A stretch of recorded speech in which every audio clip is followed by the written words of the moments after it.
नमस्कार दोस्तों, net crack अड्डा चैनल में आपका स्वागत है। आशा करते हो आप सभी लोग स्वस्थ होंगे। तो दोस्तों, मार्केटिंग मैनेजमेंट जो हम यूनिट पढ़ रहे हैं उसके अंदर जो आज का टॉपिक है वो प्राइसिंग है। ठीक है, कि प्राइस क्या होता है, किस तरह से हम प्राइस को डिटरमाइन करते हैं। ठीक है, तो हम क्या क्या मेथड्स हैं वो सब चीज़ें जो है हम आज की वीडियो में पढ़ेंगे। ठीक है, तो ये बहुत ही इंपॉर्टेंट टॉपिक है आपका प्राइसिंग से रिलेटेड। ठीक है, तो आज जो हम शुरू कर रहे हैं वो अपना प्राइसिंग शुरू कर रहे हैं। What do you mean by the pricing? Pricing क्या है? Set the price of the product is very important. ठीक है, देखो अब प्रोडक्ट का प्राइस सेट करना इंपॉर्टेंट भी है और बहुत ज़्यादा क्रिटिकल भी है। ठीक है, टफ भी है और इम्पोर्टेंट भी है इसको प्राइस को सेट करना, किसी भी प्रोडक्ट का प्राइस। ठीक है, ना तो प्रोडक्ट का प्राइस ज़्यादा होना चाहिए, क्योंकि अगर प्रोडक्ट का प्राइस ज़्यादा हो गया तो ज़्यादा से ज़्यादा कस्टमर उसको खरीद नहीं पाएंगे, है ना। जब खरीद नहीं पाएंगे मतलब कि हमारे प्रोडक्ट की डिमांड नहीं बढ़ पाएगी। ठीक है, तो हमें और इतना कम भी नहीं रखना कि हमने जितना उसको प्रोडक्ट को बनाने में जितनी कॉस्ट लगी है हम वो भी बियर ना कर पाएँ। ठीक है, तो मतलब कि हमें एक ऐसा पॉइंट अपना पॉइंट ऐसा डिटरमाइन करना है जिसकी वजह से मेरी कॉस्ट भी रिकवर हो जाए, मुझे प्रॉफिट भी मिले और कस्टमर भी अट्रैक्ट हो। इस तरह से प्राइस आपको सेट करना है, तो वो होता है प्राइसिंग। ठीक है, तो हमने क्या करना है, हम गुड्स का या फिर हमारे सर्विसेज का किस तरह से प्राइस होगा, कैसे होगा, वो चीज़ जो है वो इस हमारा प्राइसिंग के अंदर होता है। ठीक है, अब आता है steps in setting the price of the product, कि किसी भी प्रोडक्ट का प्राइस जब हम भी सेट करते हैं तो उसके कुछ स्टेप्स होते हैं। ठीक है, सबसे पहले आता है सिलेक्टिंग द प्राइसिंग ऑब्जेक्टिव, कि मेरा प्राइस को सेट करने का क्या ऑब्जेक्टिव है।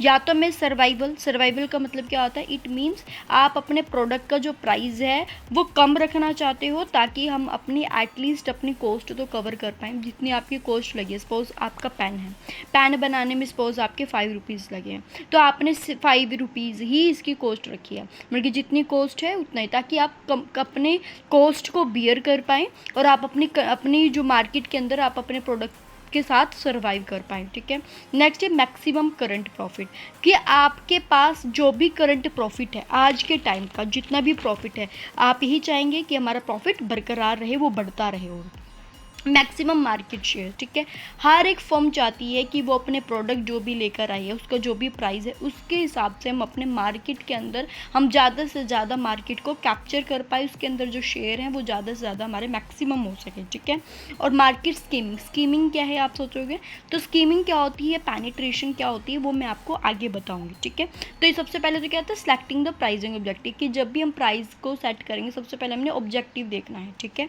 सेकेंड स्टेप है हमारा डिटरमाइनिंग डिमांड। ठीक है, बल्कि आप डिमांड के हिसाब से भी प्रोडक्ट को सेट कर सकते हैं। सपोज इस मार्केट की डिमांड है, मार्केट में इस प्रोडक्ट की डिमांड है, सपोज पेन की बहुत ज़्यादा डिमांड है। अगर मैं इस प्रोडक्ट के कस्टमर चाहता है ना इस प्रोडक्ट को, अगर मैं इस प्रोडक्ट का प्राइस हाई भी रख दूँ ना तब भी कस्टमर खरीदेगा। Suppose at the time of Covid, है ना, कोविड के टाइम पर आपने देखा होगा हम सबसे ज़्यादा डिमांड किसकी बढ़ी थी, है ना, मास्क की और हमारे सैनिटाइज़र की। अगर उस टाइम पे सपोज मास्क के प्राइस बढ़ जाते हैं या फिर सैनिटाइज़र बहुत ज़्यादा महंगा हो जाता है, बट वो फिर भी ख़रीदना पड़ता है कि उस टाइम पे मार्केट में डिमांड थी उस प्रोडक्ट की। तो डिटरमाइनिंग डिमांड का मतलब ये होता है कि जब आपको, ये आपका सेकेंड स्टेप होता है, जब आपको प्राइसिंग का ऑब्जेक्टिव पता लग जाए उसके बाद आप डिटरमाइन करते हो कि डिमांड क्या है। अगर आपके प्रोडक्ट की डिमांड ज़्यादा है मार्केट में, कस्टमर चाहता है आपके प्रोडक्ट को, और अगर आप प्रोडक्ट का प्राइस ज़्यादा भी रख दोगे, कस्टमर से ज़्यादा लोगे भी, तो कस्टमर देने के लिए तैयार हो जाता है। It's all about your product demand. ठीक है, next estimating cost. Estimating cost क्या कहता है? एस्टिमेटिंग कॉस्ट का मतलब ये है कि जब भी आप प्रोडक्ट को करो, ठीक है, जब भी आप प्रोडक्ट का प्राइस डिसाइड करो सबसे पहले अपनी कॉस्ट को भी एस्टिमेट लगाओ। ठीक है, सपोज मेरे को इस पेन को बनाने में मेरा 8 रुपये आए हैं या 5 रुपये हैं, सपोज 5 रुपीज़ आए हैं जब मैंने इसके प्रोडक्ट को बनाया, इसकी कॉस्ट 5 रुपीज़ आई है। ठीक है, अगर मैं इसको 5 में ही बेच दूँगी तो मेरे को तो कोई फ़ायदा ही नहीं हुआ भाई, मैंने तो जितने में बनाया उतने में मैंने बेच दिया। ठीक है, अगर मैं इसको 5 रुपये में बनाऊँ, 5 रुपये अपना प्रॉफिट मार्जिन ऐड करूँ, सपोज 10 रुपये में बेचूँ तो मुझे फ़ायदा भी है। ठीक है, मैं इसको मतलब कि अपने कॉस्ट के हिसाब से प्रोडक्ट के प्राइस को डिटरमाइन करना, डिसाइड करना। एस्टिमेटिंग कॉस्ट, कि आपने अपने प्रोडक्ट को बनाने में जितने भी आपकी कॉस्ट लगी है उसको बनाने में उसको एस्टिमेट करना है। ठीक है, इसमें बोला जैसे कि firm make notebook at the cost of 30 rupees, मतलब कि उसने एक फर्म है वो नोटबुक बनाती है। ठीक है, उसने जब नोटबुक बनाई तो उसको बनाने में उसका कितना रुपये का खर्चा है, 30 रुपये का। उसने ऐड सम प्रॉफिट, उसने प्रॉफिट मार्जिन कुछ ऐड करा 10 रुपये का, फाइनली उसका प्रोडक्ट का जो नोटबुक का प्राइस हो गया 40 हो गया। ठीक है। तो हम क्या करते हैं, कॉस्ट के अकॉर्डिंग भी अपना प्राइस। फोर्थ स्टेप कहता है एनालाइज कॉम्पिटिटर कॉस्ट, मतलब कि क्या है, हमें कॉम्पिटिटर की कॉस्ट या फिर कॉम्पिटिटर प्राइस को भी एनालाइज करना है। ठीक है। अब मान लो मैं भी ये वाला पेन बना रही हूँ, ठीक है, मेरा एक कॉम्पिटिटर है वो भी यही पेन बना रहा है, सेम यही पेन है। अब मैं देखूंगी उसने कितने प्रोडक्ट का प्राइस रखा हुआ है, उसके हिसाब से मैं भी अपने प्रोडक्ट का प्राइस रखूँगी। सपोज इसको बनाने में मेरी कॉस्ट सपोज 8 रुपीज़ आ रही है, वो इसको 5 रुपीज़ में बना रहा है, तो मेरे को देखना पड़ेगा कि आखिर मैं कौन से ऐसे एक्स्ट्रा कॉस्ट लगा रही हूँ कि इसी को बनाने मेरे तो 8 रुपये लग रहे हैं, वो 5 रुपये लगा रहा है। समझ रहे हो, मतलब कि आपने अपने कॉम्पिटिटर के हिसाब से भी अपने कॉस्ट या फिर अपने प्राइस को डिटरमाइन करना पड़ता है। ठीक है। नेक्स्ट है सिलेक्टिंग अ प्राइसिंग मेथड। इसके अंदर क्या होता है कि जब भी आप प्रोडक्ट के प्राइस को डिसाइड करें तो काफ़ी सारे प्राइसिंग मेथड्स है। अगर आपको नहीं समझ में आ रहा है कि हम प्रोडक्ट का क्या प्राइस रखें, तो आप इन मेथड्स के अकॉर्डिंग अपने प्रोडक्ट का प्राइस रख सकते हैं। तो वो कौन कौन से मेथड्स हो सकते हैं वो मैं आपको बताती हूँ।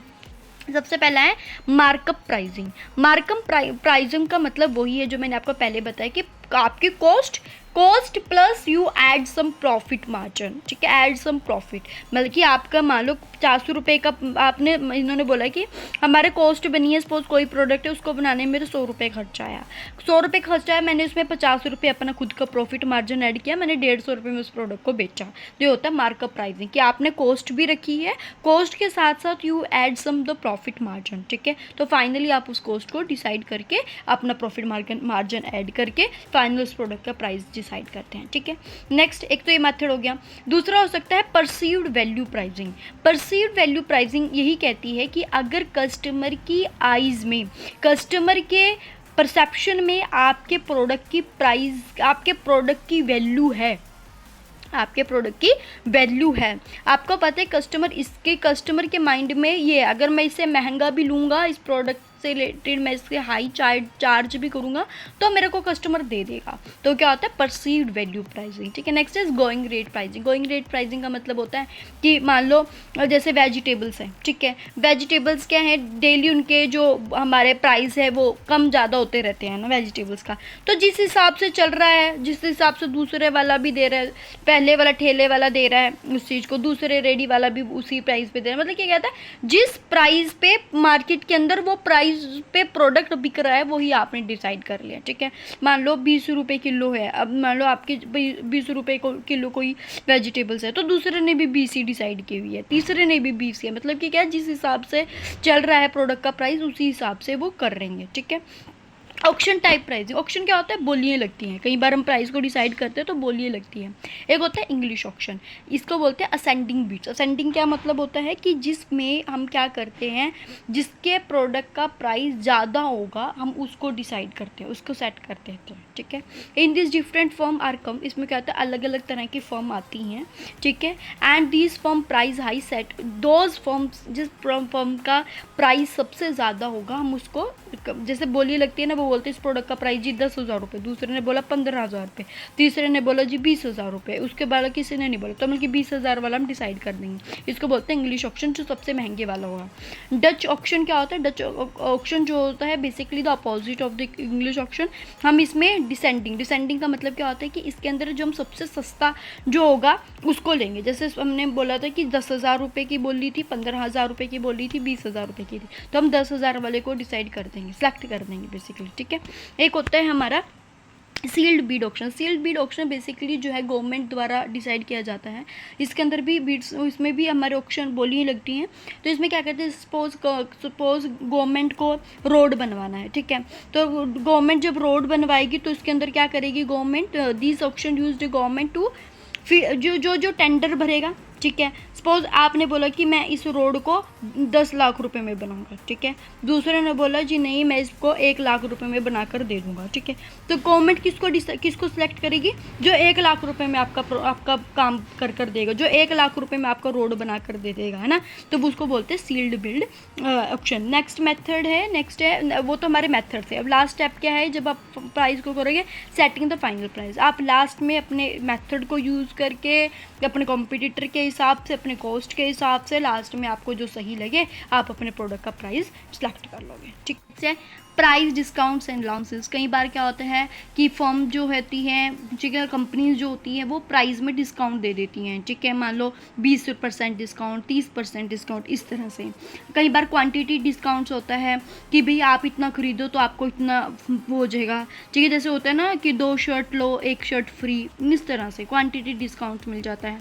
कई बार सीजनल डिस्काउंट होता है, जैसे कि आपको पता होगा कि जब सर्दियाँ जाती हैं तो मतलब कि सर्दियों के लास्ट में फैब के एंड में सर्दियों के कपड़े बहुत ज़्यादा सस्ते मिलने शुरू हो जाते हैं। ठीक है, तो सीजनल डिस्काउंट्स भी होते हैं। ये क्या है, कुछ डिस्काउंट्स भी होते हैं प्राइस के अंदर। ठीक है, अब आता है प्रमोशनल प्राइसिंग। प्रमोशनल प्राइसिंग का मतलब क्या होता है कि यहाँ पे हम जब भी हम प्रमोट करेंगे प्रोडक्ट को तो उस टाइम पे क्या होगा। सबसे पहले आता है loss leader pricing. Some time branded products price decrease to attract the customer. Loss leader pricing क्या होता है, कई बार क्या होता है ब्रांडेड प्रोडक्ट्स होते हैं, ठीक है, उनमें क्या होता है डिस्काउंट चला होता है, उनके प्रोडक्ट का प्राइस कम होता है, वो बिकने शुरू हो जाता है। तो उस टाइम पे क्या होता है ज़्यादा से ज़्यादा कस्टमर अट्रैक्ट होता है कि बढ़िया कंपनी का है, बढ़िया ब्रांड का है, क्यों ना हम इसको इतने रेट में खरीद लें। ठीक है, एक तो ये भी प्रमोट करने के मेथड है। ठीक है, नेक्स्ट है special event pricing. Special event pricing में क्या होता है, जैसे कई बार सीजन्स में जैसे दिवाली होगी ना, उस टाइम पे डिस्काउंट्स चलते हैं इस तरह से। लो इंटरेस्ट फाइनेंसिंग। लो इंटरेस्ट फाइनेंसिंग क्या होता है कि कई बार क्या करते हैं, बैंक्स भी होती हैं, बैंक कई बार क्या करते हैं लोन देने के लिए इंटरेस्ट बहुत ज़्यादा कम करते हैं ताकि ज़्यादा कस्टमर अट्रैक्ट हो सके ऐसे। नेक्स्ट है longer payment term. Longer payment term का मतलब होता है कि वो बोलते हैं कि आप ये प्रोडक्ट को ले जाओ और आप इसकी पेमेंट इंस्टॉलमेंट पे कर देना। हर महीने की वो इंस्टॉलमेंट बना देते हैं, तो उसके अकॉर्डिंग आपको हर मंथ जो है वो पे करना पड़ेगा उस प्रोडक्ट से रिलेटेड। तो इसको क्या बोलते हैं longer payment term. Longer payment term का मतलब है ज़्यादा अमाउंट होती है, कस्टमर एकदम से नहीं भर पाता, तो वो क्या करते हैं इंस्टॉलमेंट पे भर देते हैं, वो चीज़ होती है लॉन्गर पेमेंट टर्म। ये भी आपका एक अट्रैक्ट करने का, एक प्रमोट करने का है मेथड है। एक होता है साइकोलॉजिकल डिस्काउंटिंग। साइकोलॉजिकल डिस्काउंटिंग से भी कई बार होता है चीज़ 299, भाई 300 ही लिख दो, 1 रुपये में क्या फ़र्क पड़ रहा है, नहीं।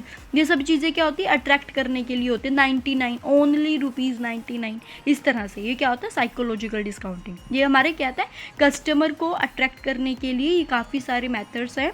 इनसे क्या करते हैं अपने प्रोडक्ट को प्रमोट करते हैं, प्राइसिंग के थ्रू हम प्रमोट करते हैं अपने प्रोडक्ट को। ठीक है, नेक्स्ट है प्राइसिंग स्ट्रेटजी, कि प्राइस को डिसाइड करने के लिए बहुत ज़्यादा हम स्ट्रेटजी अपनाते हैं। सबसे पहले तो न्यू प्रोडक्ट प्राइसिंग स्ट्रेटजी। जैसे आप मान लो कोई नया प्रोडक्ट बनाया है, ठीक है, वो मार्केट में आज से पहले कभी नहीं आया है, बिल्कुल नया प्रोडक्ट आप मार्केट के अंदर लेकर आ रहे हो, तो उस टाइम पे आप प्रोडक्ट का प्राइस कैसे डिसाइड करोगे। इस टाइम पे 2 होते हैं। देखो मैंने जो आपको बोला था ना स्कीमिंग वाला और पेनिट्रेशन क्या होता है। स्कीमिंग और पेनिट्रेशन क्या होता है, मार्केट स्कीमिंग प्राइसिंग का मतलब क्या होता है, इसमें क्या करते हैं जब प्रोडक्ट लेकर आएगी फर्म मार्केट के अंदर तो वो प्रोडक्ट का प्राइस बहुत ज़्यादा हाई रखती है।